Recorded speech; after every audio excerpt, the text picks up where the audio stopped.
Can you be a capital gain investor or a cash flow investor? Now, you can hear from my voice, I'm still recovering because this week I was actually teaching my students, my high-tick closer students, as well as my high-income copywriter students, so two different groups, each one of them almost a 6-hour class, because I didn't want to finish the class without answering all their questions. So although I always say that the class is around 2 to 3 hours, but most of the time I over-deliver and we go over time. This is why you hear my voice is not at the optimal, but I will answer your question. So when it comes to cash flow investing or capital gain investing, first of all, in case you don't know, let me explain the difference. When you are a capital gain investor, meaning that you want to buy low and sell high, right? You want to buy something at this price point and you want to sell at this price point. I.e., you want to buy a piece of property for, let's say, $250,000, and hopefully within a number of years, you're going to sell it for $350,000. That's a capital gain investor. A cash flow investor, on the other hand, you're not looking just into appreciation, but you're looking at the cash flow. We talk about the cash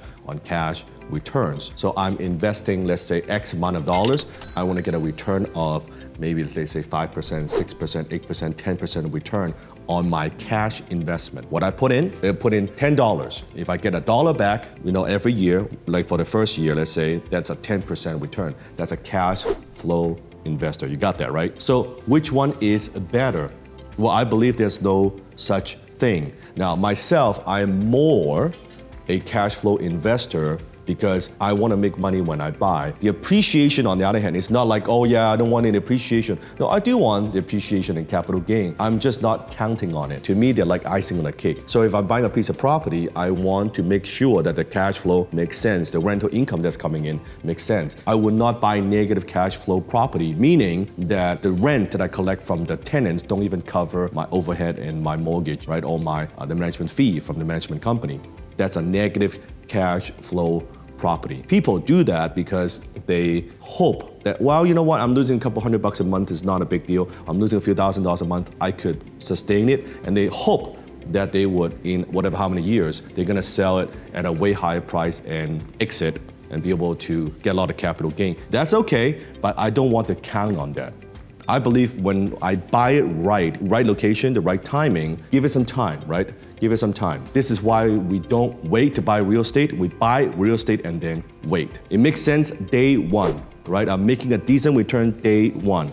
And after a number of years, and when it goes up, if I do sell it or if I don't sell it, that the price has gone up, I just do a refinance, meaning that I borrow money from the bank. I still keep the asset, but now I take the cash out, some capital out that I could reinvest again. So I like cash flow investing more, but doesn't mean within my portfolio, I don't have some investments that are capital gain. So this has a lot to do more with asset location versus which one is better. Maybe 80% of your investment portfolio is more cash flow based.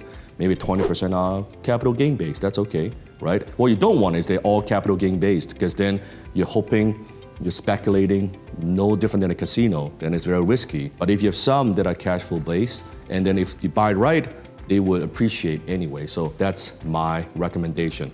Now, comment below what kind of investor are you, or what kind of investor that you want to be. Before you invest anything, I always say investigate before you invest. Educate yourself as an investor first before you spend $1 putting into your hard-earned dollars into anything. Know a little bit about how investment works. Learn about the rules, the game of investing. What are some of the regulations you need to know? What are some of the approach? What is your strategy? You have to know those things. Tickets are almost gone. If you want to see me live, go ahead, click the link below, and I'll see you in Vegas.